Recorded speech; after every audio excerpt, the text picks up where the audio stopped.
Now, President Cyril Ramaphosa has signed a new bill that seeks to root out gender-based violence and growing femicide in the country. Ramaphosa signed the National Prosecuting Authority Amendment Bill and the National Council on Gender-Based Violence and Femicide Bill into law. He says the National Council on Gender-Based Violence and Femicide Bill lays the foundation for a multi-sectoral approach to gender-based violence and femicide in South Africa. For reaction to the anti-GBV bill, we joined virtually by an activist who fights to end violence against women and children, Sihle Sibisi, the founder of the Kwanele Foundation. Great to have you, Sihle. Thank you very, very much for your time on this very, very important issue. Thank you so much for having me on the show. Good morning. So straight up, your reaction to this? Cool. I think the first thing for me that I noted was the timing of it. 4 days, exactly 4 days before elections. I mean, NPOs, CSOs on the ground have been fighting, wanting that such a bill must come into act because we've been wanting implementation and accountability to be at the forefront when it comes to issues of gender-based violence and femicide. In 2018, yes, we had total shutdown who marched, and this what sparked the whole entire conversation regarding putting gender-based violence and femicide issues on the map. We had the presidential summit, we had the second presidential summit, and still we had laws written down, but implementation and accountability of what was tabled down was still lacking 100%. Moreover, in terms of the funding for CSOs and NPOs on the ground, you find that the ones that are foot soldiers that are actually doing the work, that are actually facing this GBV day to day are the ones that are not getting supported, the ones that are on the ground in these locations, in these hotspot areas, they are not being recognized. And so with this bill that's being passed, for me, one, we are thankful that it's finally being passed. But the question is now the implementation, will it actually happen? And secondly, 51% of CSOs we are told that we form a huge part of this bill. Now the question is, which CSOs will these be? Will it be the CSOs that are ghost CSOs that some of us don't know about them? Because when you ask about accountability and funding, we will be told that funds were given to certain CSOs. But when we ask amongst ourselves, the CSOs that are actually working, you find that the funding has never reached our tables. And when it comes to accountability, we find that in our courts, our president declared that gender-based violence and femicide must be the #1 pandemic. But you find that issues regarding gender-based violence and femicide, alleged perpetrators are still able to get immediate bail and get away with it. If it's not immediate bail, they're still able to get the police station where they get bailed out at police stations. So again, this causes secondary victimization to the victims. Yeah. And then it seems as though CSOs are not working on the ground. So for us, it's about implementation. We want to see, will the implementation actually be done? Or was this a strategic move to say 4 days before elections, this is suddenly put into power, this is suddenly made public announcement to say it is done. We are looking forward to see the implementation of it. Yeah, and that's unfortunately some of the reactions that we've been hearing as well, is that the timing is questionable. The intention behind the bill, however, is what is needed.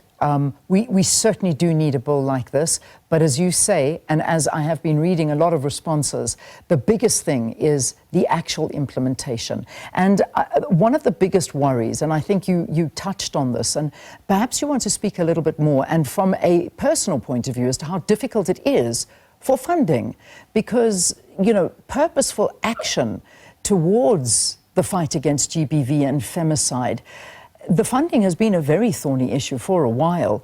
Your sense in this regard, do you think anything will change? Is this going to make it easier now? Leanne, I hope that it does change. I mean, I'm speaking from personal experience. Our foundation was kicked out by the Department of Social Development from a training program where they had invited different CSOs to be trained and educated further regarding GBVF issues, and funding was promised.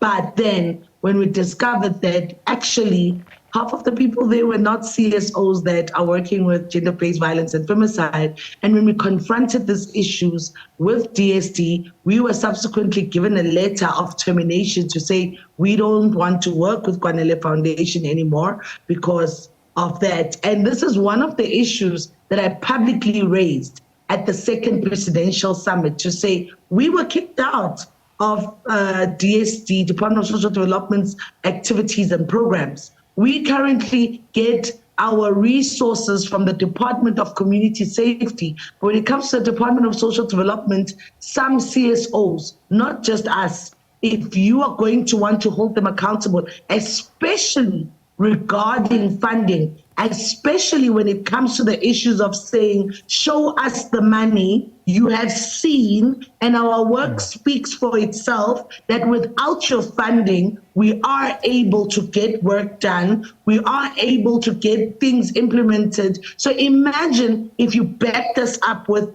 not just resources, but with funding, we would be able to reach more places, more targets, and get more work done. So if you are vocal in that manner, the only disappointment is that then you'll be silenced, then you'll be isolated, then you'll be pushed out of activities and workshops. That is why I say silence is violence. And most NPOs or CSOs, I'm speaking from our personal experience on the ground when we talk, when it comes to social development, on paper, things are good, but when funding needs to be given, we are given the runaround. Moreover, if you blacklisted by the Department of Social Development and they say, we don't want to work with you because you have exposed certain things that are not supposed to be exposed about us. And then we sit back and we say, we're not exposing you. This is accountability. Yeah. We are talking about people's life here. Every single day in our country, a woman, a man, a child is being killed, dying emotionally, physically, because of gender-based violence and femicide. And why must our government only react when a body is found dead in a street somewhere? Why can't we work on the preventative measures now before we make a big noise and all over TV because we found a dead body somewhere in the road? Yeah, and this is the reality. I mean, you speak of it in singular, and I know very much so that it is not a singular thing. Every single day, there are countless numbers. It's been described as a hyper-pandemic. That's how bad the situation is with rape, gender-based violence, any forms of violence against women, children, to men, you name it, it is happening. I heard the president speak out quite passionately about how police stations are now going to be equipped with rape kits and separate rooms for women or men or children that do come in and they have, you know, encountered some form of violence towards them, that they'll be looked after. We've been hearing this for a long time. He seemed a lot more confident that this is now going to be put into action, and we're going to see a lot more access to this. Are you more confident? What are your thoughts on that? Leanne, I'll tell you one thing. I'll applaud the Department of Community Safety for introducing the gender-based violence and femicide desk in police stations. Because trust me, when we go to police stations, we do see the visibility of this gender-based violence and femicide desks at the police station. But the lack of it is, when you go to these police stations after hours, you do not get the same help that you would want to receive during the day. We've had cases, other CSOs on the ground have had cases where if a rape victim has been victimized at night after hours, you will go to the police station. One, the police stations are under-resourced with members on the ground or trained members that are supposed to deal with issues of gender-based violence and femicide. Number two, you will then be told, they will open a case for you, then they'll tell you the so-called social worker that's supposed to be on the ground, or the policeman or the police lady that's trained to work with gender-based violence and femicide cases, on the ground level in the police station is not available, then it will be up to us NPOs who are not funded to make sure that we find our own transport to get the victim to Hillbrow Clinic, because Hillbrow Clinic is open, hospital is open 24 hours a day. That's where we go. They do their rape kits, and then we have to go back home and wait. So yes, President might say, yes, it's finally happening, it's going to happen. I still cry, and most of us still cry about the implementation of these things. I mean, I walk into police stations and I look around, and sometimes you'll find that the sign, the visibility of the sign of the GBVF desk is not that visible. It takes you time for you to look around and actually find where it is. And sometimes even when you do find where it is, when you go to that cubicle, you have to sit down and you wait for quite some time until they'll get someone who's trained, who will be able to assist you. So again, it goes back to implementation, accountability. Yes, thank you, Honorable President Cyril Ramaphosa, that these things have been done. But I give it an applaud the Department of Community Safety, because if it wasn't for them, the GBVF desk in police stations was not going to be there, in as much as it's the Department of Community Safety that has made sure that in different locations there are Tutuzela centers, meaning that if the police station is far away, there are houses where they've put in Tutuzela centers where members of the community can run there and ask for assistance. And the people that work in those Tutuzela centers have been trained. They are able to assist you psychologically. They are able to make sure that they get the police to come to the Tutuzela Center, to open a case in the Tutuzela Center. And then from there, it's the duty of the police people to make sure that if you need to be taken to a place of safety, basically the Tutuzela Center is like a holding room, a holding center for women, men, and children who are experiencing gender-based violence and femicide within their community. So that for me is a big plus, because I have physically seen Tutuzela centers. I have physically seen the implementation of them. So for me, again, everything still boils down to implementation and accountability. I mean, with this bill, I'm looking forward to see us getting funds. I'm looking forward to CSOs actually being a part of decision-making and implementation. I was saying yesterday that I so wish with this bill, there could be a national program, just like they did when we had the COVID pandemic, a national ongoing program, daily, monthly, weekly, where through print media, through radios, the main topic is gender-based violence and femicide, so that even people who are at the disadvantaged level may learn that gender-based violence is not only when someone hits you, it starts through emotional abuse, through things people say when you're being gaslighted. That is part of gender-based violence. That's a preventative method to say, when I'm gaslighted, when I'm emotionally abused, that's a red flag for me to run to my nearest Tutuzela center or to the nearest police station, or to leave that relationship, because we cannot sit back and watch our people staying in abusive relationships and then the next thing, a dead body is found. Indeed. Sihle, your passion is I can feel it, and I totally understand exactly what you're saying, and this is a conversation we need to have for a lot longer, because my thing is still about funding, and I'm still stuck on this, because, you know, we heard in September 2001 the fact that the president had earmarked and set aside 1.6 billion rand for everything you're talking about, and yet the transparency when it comes to funding and what actually happens on the ground are two different things. But we'll have to venture a little bit more into that.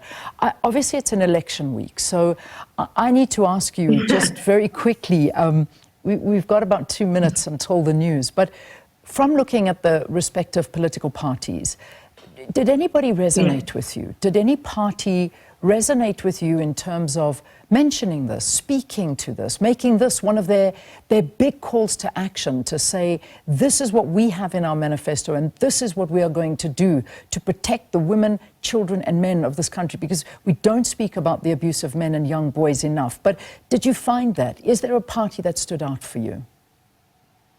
I think for me, since the manifesto, there's a party that stood out, and for me personally, in issues regarding gender-based violence and femicide. Instead, most parties are talking about ownership of the land, etc., and stopping corruption. But gender-based violence and femicide might be spoken about, but it's not the priority. It's not highlighted in a way that we would like to see that, ooh, that political party we're going to vote for because they are putting gender-based violence and femicide issues at the forefront.